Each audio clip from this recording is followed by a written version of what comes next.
Good afternoon, everyone. My name is Terry McVenos, the President and CEO of RTCA. Greetings from our nation's capital and welcome to all of you to what is now our 18th in a series of webinars, Aviation Technology Connect. We are pleased to have created this series via this platform to hear from a variety of aviation industry leaders on a broad spectrum of topics, which will educate you, further inspire you in your profession, and perhaps even evolve your thinking as to where the industry is today and where it's going in the future. Over the past almost 2 years now, our webinar series has been highly successful, exceeding all of our expectations here at RTCA. We've attracted an international audience each month from both here in the United States, but also from Canada, countries across Europe, the Middle East, Africa, South America, Australia, and New Zealand. And we believe that today's webinar will be equally exciting and informative. Now, these previous webinars have all been recorded, as is this one. So if you want to go back and listen to any of our previous webinars, you can find those recordings on the RTCA YouTube channel. We have been holding these webinars on the third Wednesday of each month. And like today, each of these webinars focus on a particular topic. And you're going to hear some insights again from some aviation leaders that I'm confident will be inspirational, strategic, and thought-provoking, with the primary goal of them giving you, the audience, the gift of their knowledge. Now, I know many of you watching today are familiar with RTCA, but we have some first-time visitors with us, so I want to take just a couple of minutes to familiarize you with who we are at RTCA. We're an aviation-centered standards development organization whose mission is to inspire the creation and the implementation of integrated performance standards that meet the changing global aviation environment and further ensure the safety, security, and overall health of the aviation ecosystem. Now, in addition to developing standards, we also provide training to government and industry personnel on the application of those standards and developing the basis for certification and for testing. For example, next month, we have our Airworthiness Security Certification course, which is scheduled on May 16th through the 19th. And you can sign up for any of those courses via our website at www.rtca.org. If you are interested or have any questions about our training, our standards development work, and are interested in becoming a part of the RTCA family so that you too can have a voice in developing standards, you can contact us directly through our website or via telephone. Our ability to bring you these webinars would not be possible without the generous sponsorships from our industry partners. And so today I'm especially thankful to the Airline Pilots Association, Collins Aerospace, and the National Air Traffic Controllers Association, who are our gold corporate sponsors this year. And in addition, we have Garmin and L3 Harris as this month's webinar sponsors for today's event. So to get things started with today's webinar, for some opening comments and to introduce today's topic, I'm going to turn things over to my Vice President of Technology and Standards, Mr. Al Season. Al, over to you. Thanks, Terry. Hello. My name is Al Season, and I'm the RTCA Vice President of Aviation Technology and Standards. Today, we'll hear from industry and government leaders on the topic of spectrum compatibility beyond 5G. The aviation spectrum is under pressure in many different ways. RTCA felt so strongly about this issue that we recently formed Special Committee 242 to examine spectrum compatibility across all of our standards. Working in cooperation with our European partner, EUROCAE, the Joint Committee will examine the question of spectrum use from the lens of aviation systems. We hope to have time for audience questions today. Please use the Q&A tab on your screen to submit questions to our panelists. If you would like a copy of today's presentation slides, please send an email to membership@rtca.org. Moderating today's session is Andy Roy, the Director of Engineering Services at Aviation Spectrum Resources, Incorporated. Andy also serves as the Vice Chairman of the ICAO Frequency Spectrum Management Panel and is a member of the U.S. Department of Commerce's Spectrum Management Advisory Committee. Over to you, Andy. Great, thank you, Al, and good day to all. I'm sure you all heard about 5G and radar altimeters. It has pretty much become a mainstream news topic in the recent months. And what was once a niche area, even for comms engineers, has now put spectrum management firmly into their headlights around the world. While there are many aspects to spectrum management, a core component of that is the technical standards that underlie much of the work. If you can't define how a system performs, it becomes very complicated to assess that against other spectrum users, especially if they change how they perform or operate, let alone making sure that performance is suitable. So today we're going to be discussing standards and spectrum, what steps aviation is taking to ensure that aviation standards evolve to remain aligned with spectrum regulations and other spectrum users in the future. Before I hand over to our panelists, we want to give everyone a quick introduction to what spectrum actually is for those unfamiliar with it, especially when we consider the aviation environment. So spectrum is best defined as the infrastructure needed for all wireless systems to operate. You need to know where you're going to operate, and that's called an allocation. And all wireless systems need to be planned and allocated within agreed spectrum boundaries to be able to do what they need to do. Without this, you're either not allowed to transmit, or even if you're just looking to receive only functions, you can't claim protection from that interference from the relevant regulators. So it's pretty important to make sure we have that spectrum for the operations we need. Spectrum management itself is the process to make all this work together. The best analogy, if slightly imperfect, is the real estate or property zoning analogy. Spectrum is equivalent to land, and we need to allocate that land to certain uses and certain activities and try and make it work all together. And those regulations and assessments we have in spectrum are the same as sort of zoning for cohabitants and neighbors to make sure everyone can work alongside each other. And really, from the spectrum regulator's perspective, there is a job to try and balance those needs and the different technologies from multiple industries so they can all work together. And ideally, if you can, you want to put like with like, same way with real estate, to make sure it's as harmonious as possible. Next slide, please. So what does it mean to aviation? Well, I'm sure you're aware, aviation itself is a wireless industry. Wires don't work very well for aircraft traveling long distance. So we need to have a wireless function for many of our systems. And therefore, all aircraft CNS functions have spectrum specifically allocated for that purpose to make sure aviation can operate unrestricted. At the same time as well, aviation being the global industry that we are, we need to ensure global allocations that allow for uninterrupted movement of aircraft. We don't want to install 5 different radios or antennas that have to be changed depending on which country we're operating in. And therefore, to do that, we need to ensure that we are working with international and domestic regulators to maintain a safe radio frequency environment for all.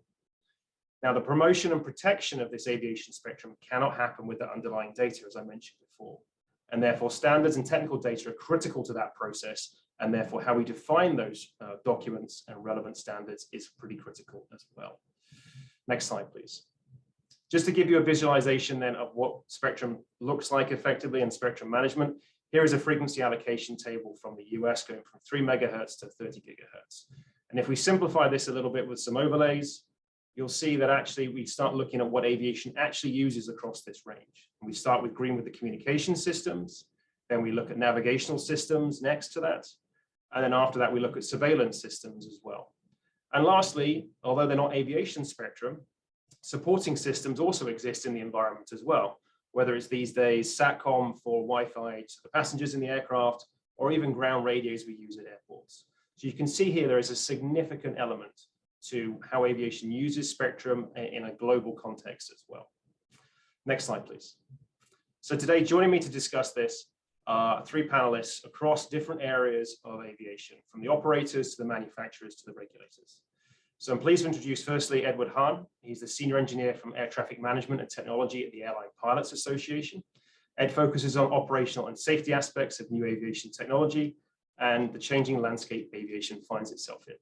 Ed has been a member of several RTCA committees stretching back to 1994. Welcome, Ed. Next is Clay Barber.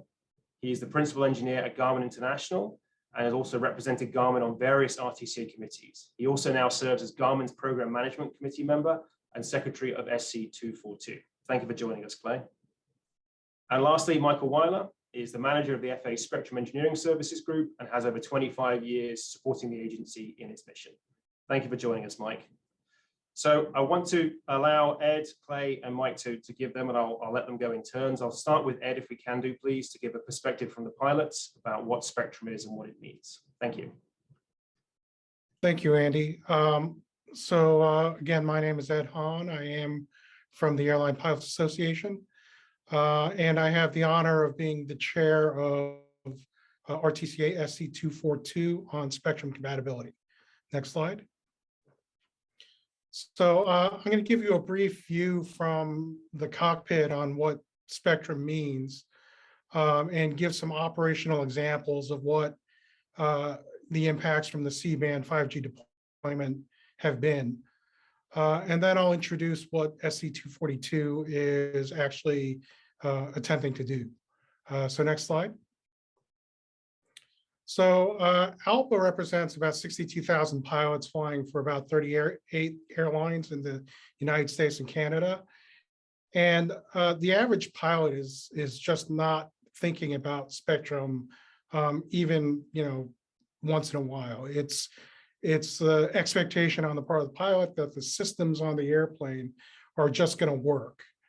And even if there were interference event that occurs on the airplane, it's really unlikely that a pilot will even know that interference is happening versus, for example, some other anomaly with the equipment. I guess, saying it another way, there's no interference warning light among the myriad of cautions and warnings that exist on the airplane. Next slide. So we're not going to talk about how we got here with the C-band 5G interference of radio altimeters, but I will touch on what this means for aviation on a daily basis. So as you're probably aware, the FAA, to protect against interference from 5G, issued airworthiness directives, which prohibited certain operations like Cat 2, Cat 3, Autoland, et cetera. And these prohibitions are essentially activated by notice to air emissions at specific locations. There have been additional ADs that have been issued for specific aircraft types, which impose additional limitations or changes to procedures. Now, with the airworthiness directives, the FAA does have a way to issue an alternate method of compliance, or AMOC. This allows the FAA to approve that if a specific aircraft type plus radio altimeter model that's installed on the airplane has high enough performance and can reject interference, that they can disregard the NOTAMs and the ADs for specific airports and runways. Next slide, please. But even with AMOCs, this does put some additional and somewhat unique burdens on the operation. So if we talk about the flight planning phase, where dispatchers are highly involved with making sure the flight is ready to go from the origin to destination, the dispatcher has to look for the radio altimeter model that's installed on the specific airplane that's flying a flight, find out whether there's an AMOC for those airports, as well as any alternate airports that the airplane may be operating to. And if there is no AMOC available, determine whether you need to take into consideration whether different alternates should be selected, and potentially if additional fuel might be needed. On top of that, as mentioned before, there are some flight manual procedures which have changed in the presence of a 5G NOTAM. So for example, this can affect takeoff and landing distance calculations. And then the dispatcher then needs to determine whether additional runways cannot be used, or if things like a weight restriction are needed on the airplane so that it can land or depart on the available runway with the changes in the procedures. And then finally, it needs to communicate this information to the pilot in the dispatch release. Next slide, please. On the pilot side, there's additional tasks that must occur. The pilot, of course, needs to understand which airports and runways he's authorized to operate into under this alternate method of compliance. And as that pilot moves from flight to flight in his sequence of flights, The airplane he might have just got off of may have a different list completely than the airplane he's about to take for the next flight. So that's something that needs to be reviewed very carefully. They need to concur with the alternate airports and weather and the fuel load that is put on the airplane as a result. And they also need to understand that what modifications to operating procedures they might be called upon to have to operate when they're flying their flight.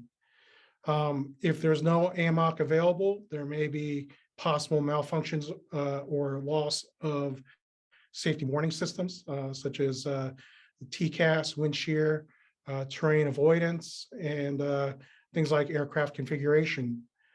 And also, if there's no AMOC available, the pilot needs to maintain vigilance for other anomalous behavior of the aircraft or systems and be prepared to compensate for this unexpected aircraft behavior. If you go to the next slide, the bottom line here is that this is additional complexity that adds risk to the operation, and it's happening in service today, even as we speak.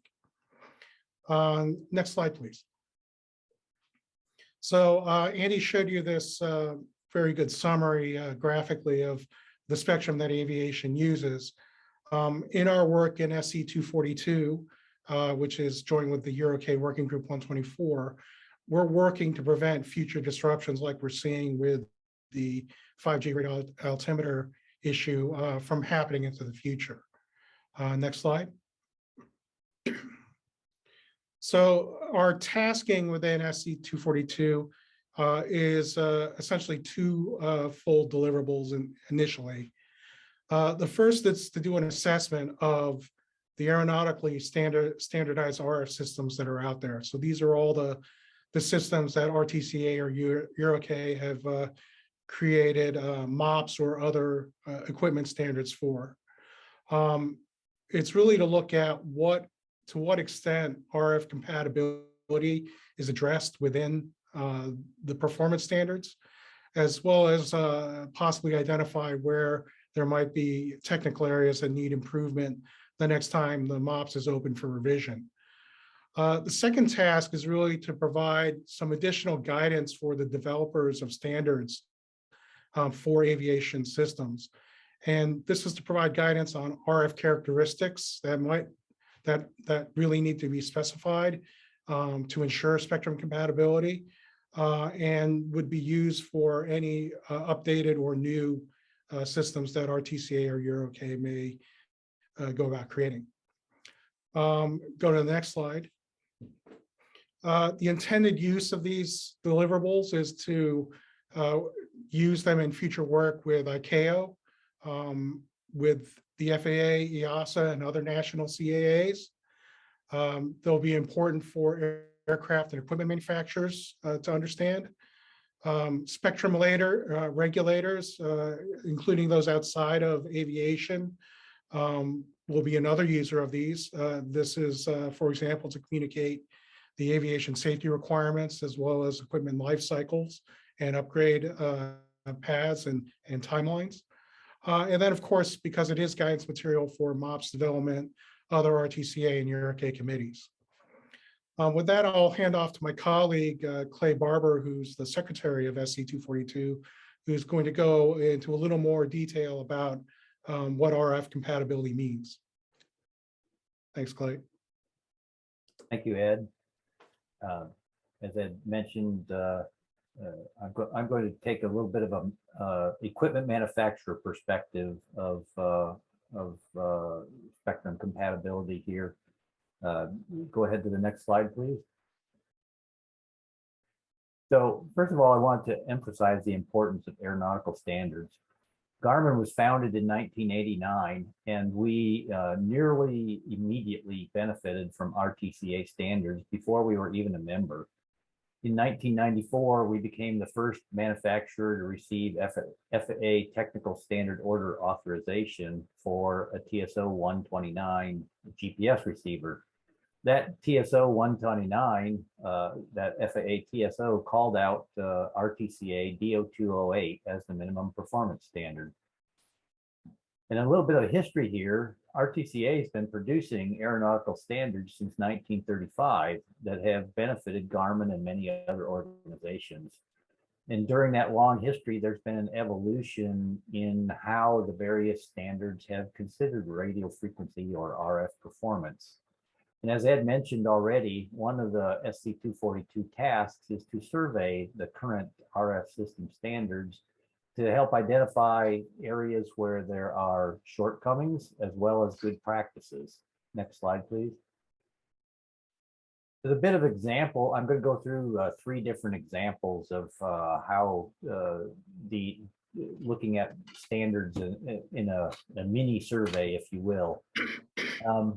The current TSO for radar altimeters calls out EUROCA's ED30 as the minimum performance standard, as well as certain portions of RTCA's DO155.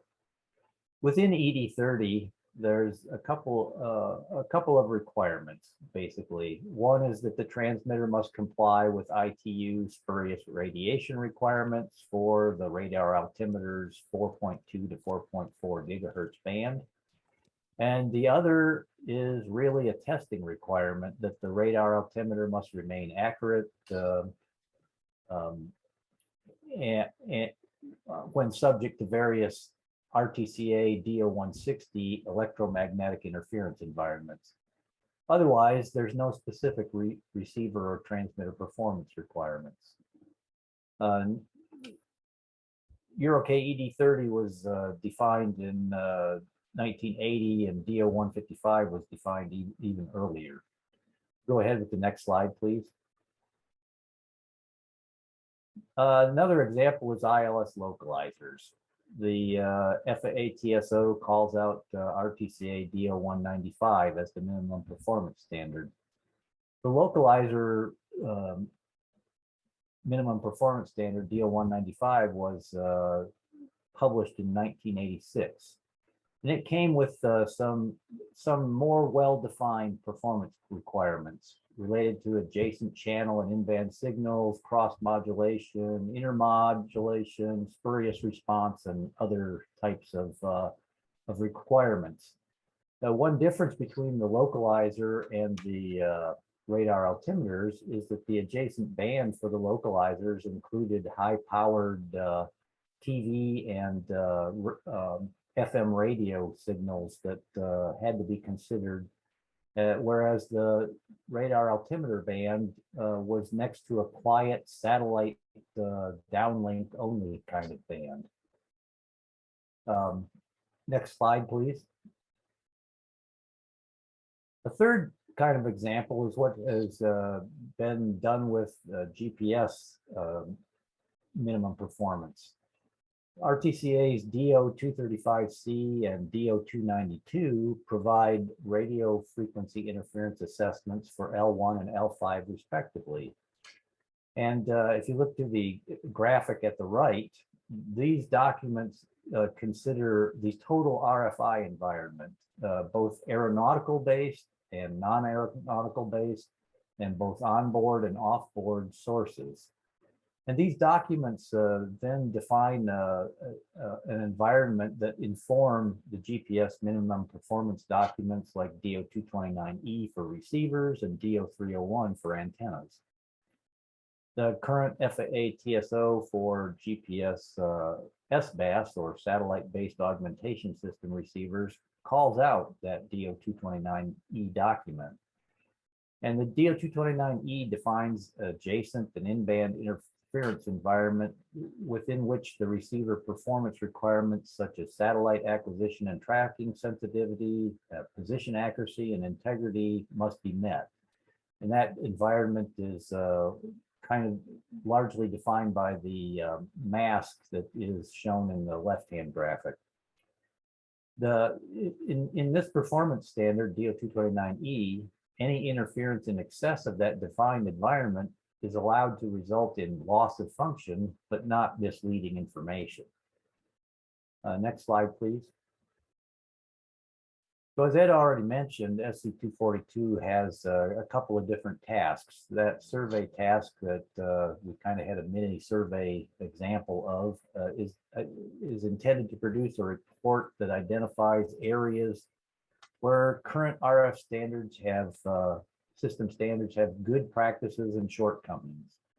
Then that guidelines task is intended to use the report's lessons learned to aid the development of a spectrum guidelines document. The intent is not that this guidelines document considers only aeronautical perspectives, but it has to be balanced to support a good balance between aeronautical systems and non-aeronautical systems, so that aviation is a good spectrum neighbor. But the guidelines can't be so focused on protecting ourselves from non-aeronautical spectrum that we are intended to define systems, that anybody can do anything next to us. That's not the case either. There has to be an ability to maintain an innovation trade space that allows for differentiation of products between the different market segments like commercial air transport, business aviation, and general aviation. Next slide, please. Intent is that there will be benefits from what we do in SC242. The identified gaps in our survey would be made available for use by other RTCA committees to improve existing RF system standards when updates are made. And the guidelines would aid, as Ed already said, other RTCA committees that are creating new or updating existing standards. It would also perhaps assist spectrum users in identifying compatibility issues they may have when proposing new services.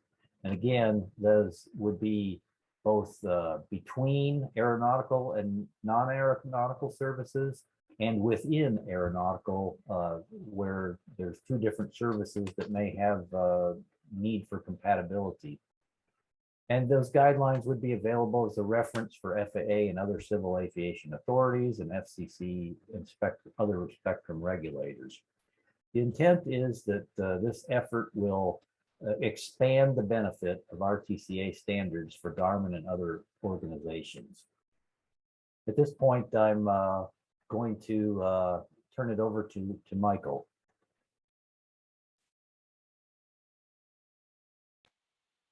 Thank you, Clay. Appreciate it. From DC, good afternoon, everybody. My name is Mike Weiler. I'm the group manager for spectrum engineering at the FAA, here to talk a little bit about spectrum and why 5G matters from my lens. Next slide, please. So a little bit about what we do.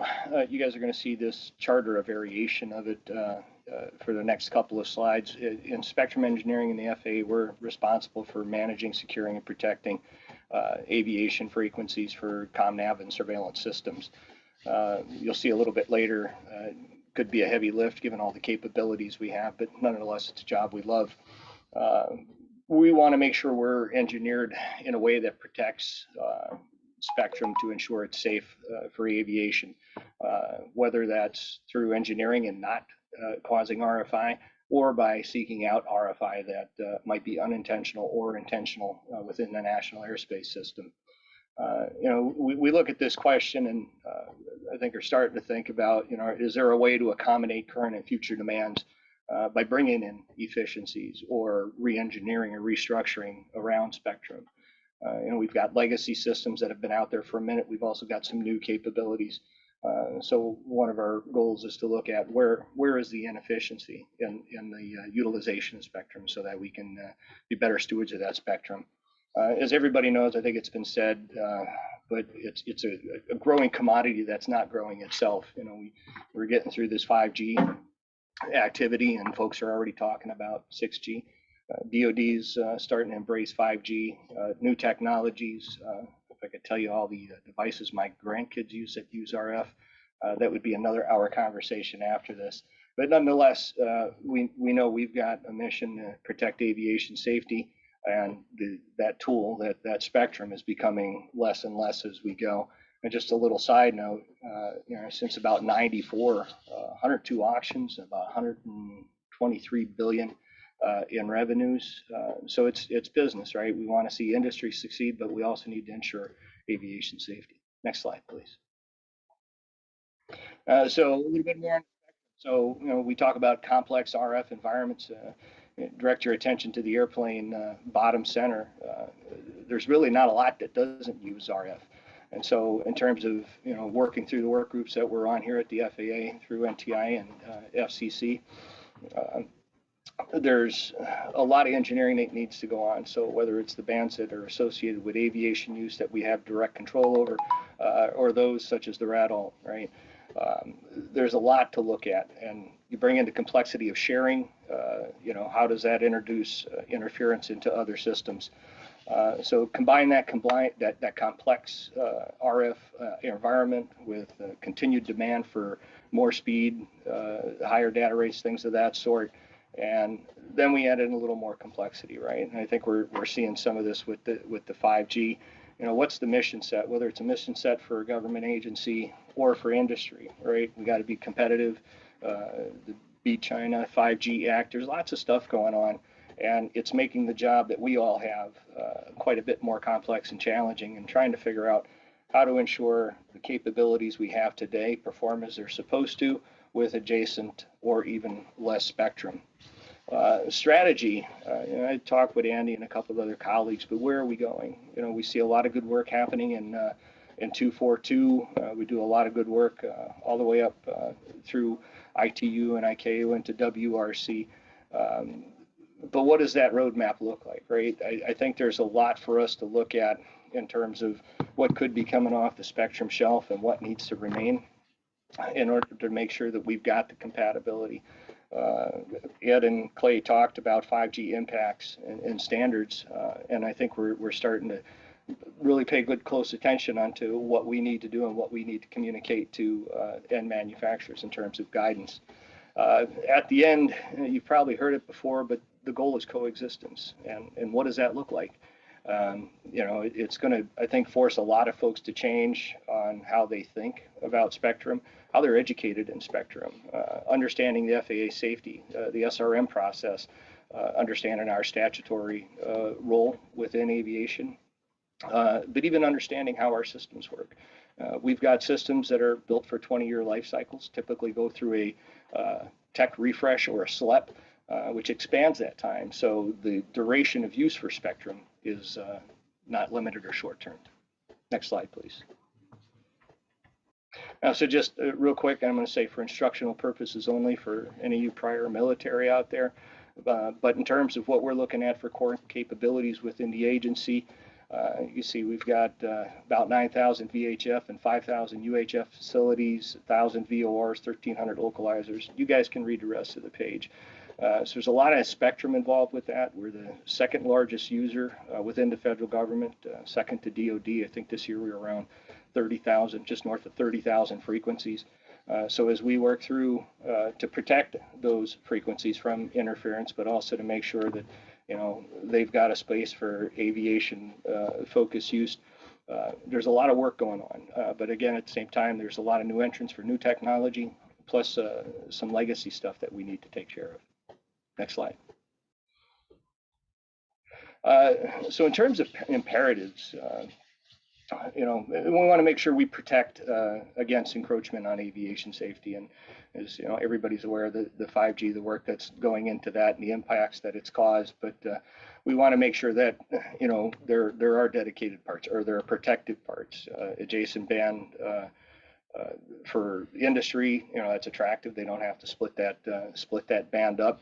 I know there's lots of areas still being looked at it. I think 2.5 is the last auction that was announced by the FCC. So we're going to pay close attention to that because it's right up against our 2.7 to 2.9 ASR band. Advocate for aviation. So, and that's why I like the RTCA group. We get to come together, as aviation folks, to talk about what's important to us. How do we maintain safety? How do we stay ahead of the power curve? in terms of policy or regulation development, maybe even how are we reading the tea leaves based on what we see coming with the 5 and 6G. Empower early spectrum design. Kind of talked to this a little bit in the beginning. Clay did, about the work that's being done. We need to continue that effort, right? You look at the radar altimeter that had a quiet neighbor. I want to say no neighbor, but had a quiet neighbor for about 40 years. So how do we take that lesson learned and propagate that through the other systems, especially through 242, to have a better understanding of what those tolerances are and how things are going to react to later environments. And then, making sure we're engaging researchers, manufacturers, engineers. I think part of the bigger lessons learned that I've pulled out of the 5G effort is, talk early and then talk early and talk some again, right? And it doesn't necessarily just mean, with the regulators, but groups like RTCA, and then, start looking at the OEMs and aircraft manufacturers. And in this case, we actually had some dialogue with the telcos, and that was a formative moment, right? Because we got to better understand the implementation and laydown, and we're better able to work with them, if you will, and that's still going on. So not a lot I can say about it. Next slide. So a couple ideas moving forward. Again, we've heard about impacts and guidance and standards talk. How do we leverage the lessons learned? I'm talking collectively as an aviation group, right? I think timely engagement, but timely engagement across the board where it makes sense to not just talk to the regulators, but talk to the end users, talk to the OEMs and aircraft manufacturers, and start getting a better idea for what's going on and bring that picture together. We talked about update standards. I won't hit that too much more. Working closely with partners. This is a government thing. We could talk about the FAA, NTI, and FCC, but across government, we have plenty of shared capabilities with DoD and the ComNav and surveillance capabilities. So we need to make sure we're talking, we're all aware. Bring in the aviation community, bring in the folks like RTCA, and at kind of like I said with 5G, at what point do we engage with the wireless carriers? Because I think there's an appetite for some engagement, right? Because we do have to coexist. So I think getting to that earlier and having that conversation much sooner could do us all a lot of benefit. And I'm not just in the auction timeframe, right? If we know sooner, I think that engagement, that understanding and education will go a long way.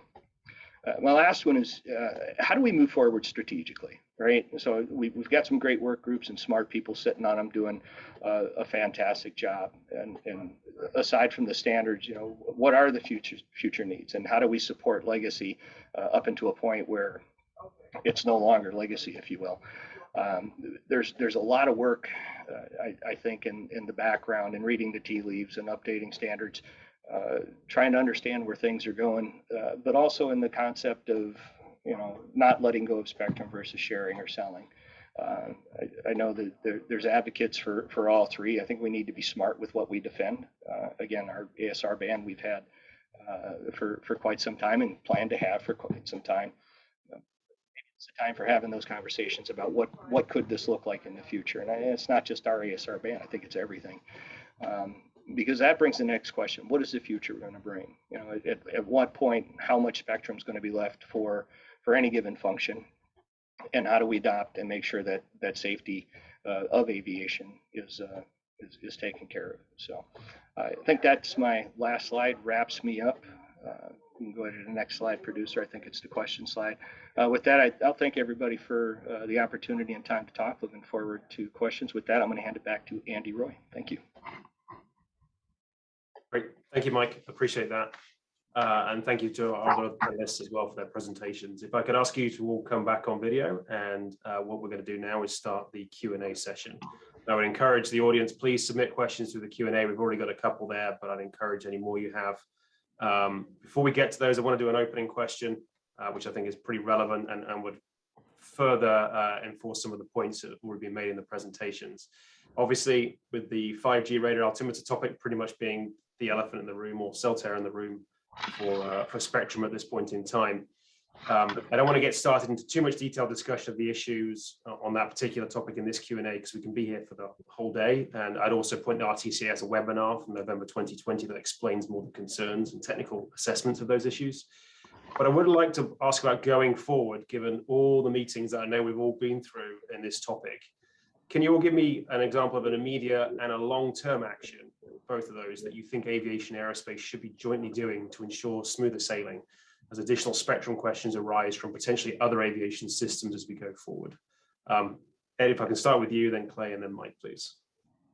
Yeah, so I think from the pilot's perspective, again, we're kind of in the mindset that our systems need to be reliable and just work. I think with that in mind, the situation where we're working through right now was kind of an eye opener in that, I think the industry didn't actually expect that there would be action by another regulator that's not an aviation regulator that would have such a profound impact on aviation. But that said, I think, looking forward, the thing that I think the pilots would like to see is to have actions taken to ensure that our systems are going to be resilient and free from interference in the future, even if there is additional deployments of mobile wireless. And what that means in the short term, I think, is we really do have to identify, where do we need to better specify our own systems. And so the work, pointing back to SC 242, the work we're doing there is going to go a long way towards figuring out where we might have holes in spectrum usage. Clay? Thank you, Andy. With respect to the immediate problem of 5G interference to radouts, our TCA has already established Special Committee 239 that is working on identifying a better interference resistant radar altimeter. That work is ongoing, and that doesn't solve the problem immediately. Everybody would like just insert this small filter in line in the aircraft system and everything will be wonderful. That's not a realistic expectation with respect to certifying aviation equipment and systems and airplanes. So there is efforts going on right now, and then as Ed mentioned, a longer term effort would be the effort that SC 242 is undertaking that will help us to become more resilient to future potential changes in the spectrum environment.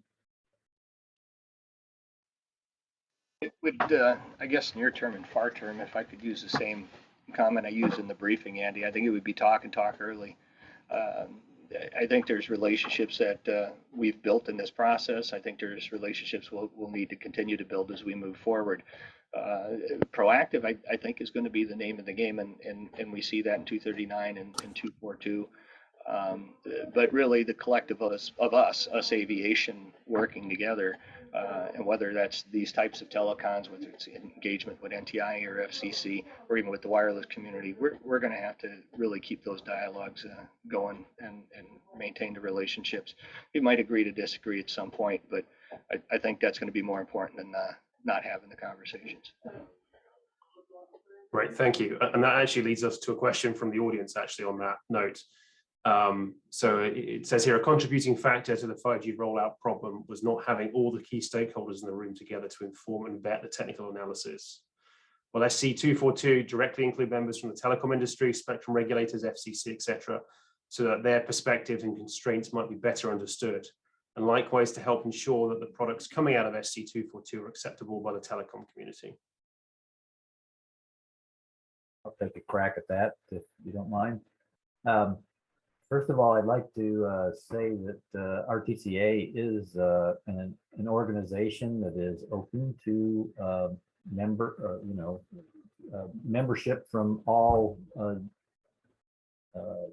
industries. I guess it is designed to to define aviation standards, but that doesn't mean it's limited to just aviation participants. As a matter of fact, the 5G industry was invited to participate in the SC239 effort that ended up with the report. And they did provide some comments, but they weren't active participants. In SC242, we've seen the German spectrum regulator join. We've seen Legato participate this morning in an SC242 meeting. And the other telecoms would be welcome to join, as well as the FCC and NTIA, who I understand are already RTCA members. So it's not something that we're trying to limit to just aviation only.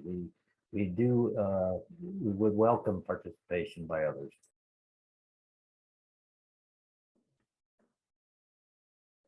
I think without getting overly specific in anything, Andy, I think having those conversations, again, up front, I'm gonna sound like the guy that does all the talking, but everybody's got a perspective on a specific situation. And so I think, taking a step back and asking folks, what do you see? What are you trying to get out of this?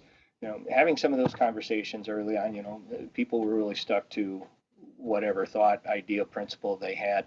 But I think as we started to get into the meat of the conversation with the OEMs and with the manufacturers and even with the telcos, that kind of opened up a little bit, right? It put some bias outside the window. It let them know, this is what I'm focusing on. What are you focusing on? And then we can start kind of getting into the math and start working through it. So I think when boots on deck started getting the conversations going, it went a long way. So from a 242 perspective, again, that participation is encouraged, and if everybody's in the next 5G, I hope I don't have to eat that later, the next 5G ought to come through with something a little bit more informed and something that everybody can say, I commented on, sunk my teeth into, what have you. And I guess I would just reiterate that, SC242 would definitely welcome any and all participation from FCC, NTIA, and the telecommunications industry. Great, thank you all. Another question that's come in from the Q&A is, will the current process of AMOC usage continue? And if so, for how long? And I've also seen another question asking about, with July coming up as well, what that could mean. I'll put that one to the panel. Yeah, Andy, I'll take a crack at this. So I think the reality we're facing with AMOCs is that they're going to be here for a long time. And the reason is that as long as 5G is transmitting, then the FAA needs to ensure that the radio altimeters that are actually fielded out there are restricted operationally so that safety is ensured. And just to make clear, I think aviation is definitely in agreement with FAA making sure that safety is maintained. But what that means is that it will probably take until either upgraded or new equipment whose standards are currently being defined in SC239 are available before we get into a situation where we can think about AMOCs going away. Now, I will mention that some of the better performing radio altimeters out there are actually performing so well that they kind of have a blanket AMOC, if you will. So that's kind of maybe a light at the end of the tunnel about where the industry may end up, once upgraded equipment is available. And perhaps then the AD can be restricted to particular radio altimeter models.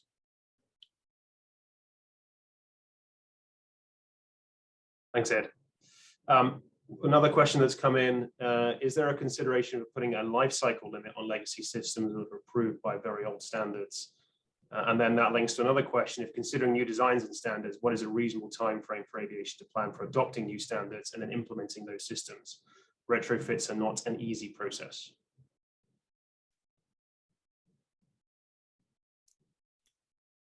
So I'll jump in again. Go ahead, Ed. That was you time to talk. Yeah, I think that is a very difficult question to answer. So just looking at the example of radio altimeters, the last technical standard was updated in 1980. And as we all may remember, or may not even remember, the cell phone industry was not really something that was ubiquitous every day that everyone had. And certainly what cell service did exist was being done in a much lower frequency band. And so I think a fair question to ask is, what should the technical designers who created that 1980 standard have assumed for their adjacent band? And would that be something that would have been reasonable to do 40 years ago? And clearly, I don't think there's an easy answer to that question. I think the idea of certainly needing to have the particular technical experts for a particular system, kind of staying abreast of what's going on with spectrum, and maybe think about how that would affect the future revisions of their equipment standard to be more resilient. That's certainly an option that I think is kind of a natural to think about. But as the other question already acknowledged, aviation has long life cycles for equipment replacement. The creation of a new standard, for example, can take 2 to 3 years, depending on the complexity of the equipment. And then manufacturers, in a typical tempo, would take a couple of years to design and build and then to certify that equipment. And then if this is something that's beyond just a simple box change in the avionics bay, you need to think about things like when's next time the interior of the airplane is going to be removed, so you can get at things like cabling and antennas. And that typically happens, only on a 3 to 5 year time interval for heavy maintenance. And so from a practical standpoint, unless the requirement is so important or high priority that they pull airplanes out of service to do that, it's going to take multiple years to accomplish an upgrade of any avionics system. And if we start looking, of course, across all the different systems which could be affected in the future, there's an affordability aspect of, can you do all that at the same time? And I would say that, it would be nice to know, I think your math, Ed, came up to what, 8 years about? Would be nice to know about an auction 8 years before. But I think as we look at the current climate, and as fast as some of these have moved, it could move. Again, just pressing on, the collaboration, this group of the willing to come together to put good data together. And it's not just data, I don't think, from the spectrum engineering math, so to speak, but I think it's got to apply into some of the other conversations we had around the economics of the situation, right? So when we started talking about delays to airplanes, and an operational impact to FAA, well, there's also an economic impact. And I think that conversation got some attention as we started talking through it. So again, bringing together the full picture of data, good data, peer-reviewed data, and not just in the math of the spectrum, but what are the other impacts we would see to the operational community? What would we see as a economic impact to local communities, U.S. community? I think those are things that are going to be hard-hitting points moving forward, in maybe not stopping or adjusting auctions, but getting things put into place that might make the auction a little easier to swallow, if that makes sense. I'd just like to make one point about the life cycle again, is that the FAA has mandated in the past certain equipment that to be put on airplanes, safety equipment like ADS-B out that just happened. But that time frame for that mandate was about 10 years. So that's that aligns pretty well with what Ed just estimated for, you know, an 8-year life cycle type thing. So it's something that has been done as far as mandating equipment. The question is whether the FAA would do that to force an upgrade of radar altimeters. That's an entirely different, you know, there has to be regulation done and cost benefit and all of that other types of things that go along with that. In this case, people are so aware of it, they might just do it voluntarily and not have to have all of the overhead of things that go along with a mandate. But it's still going to take a long time, as Ed already said. Great, thank you all. I think we've got probably time for one last question to give everyone a chance to answer it. And I'm going to combine two here because they're very similar. The first one is what mechanisms are in place or should be put in place to ensure global spectrum regulators issue licenses that protect critical systems? But that links to another question that says, do non-aviation companies and regulators understand aviation safety cases and the requirements that it places on equipment and performance, and therefore the needed spectrum performance?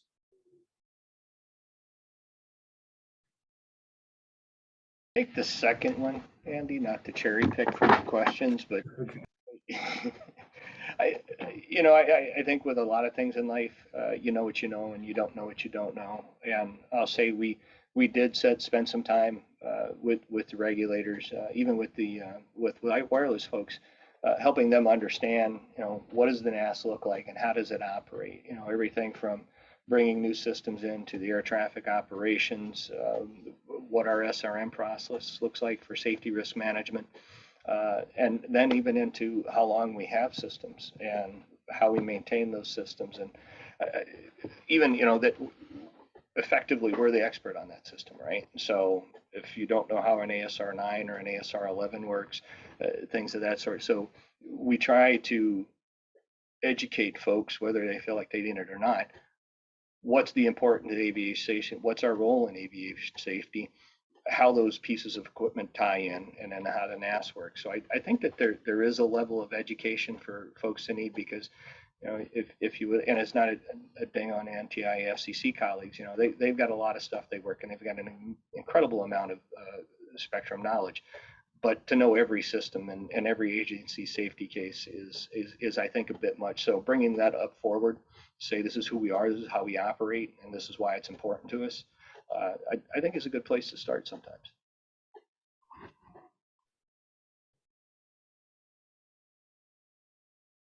Great.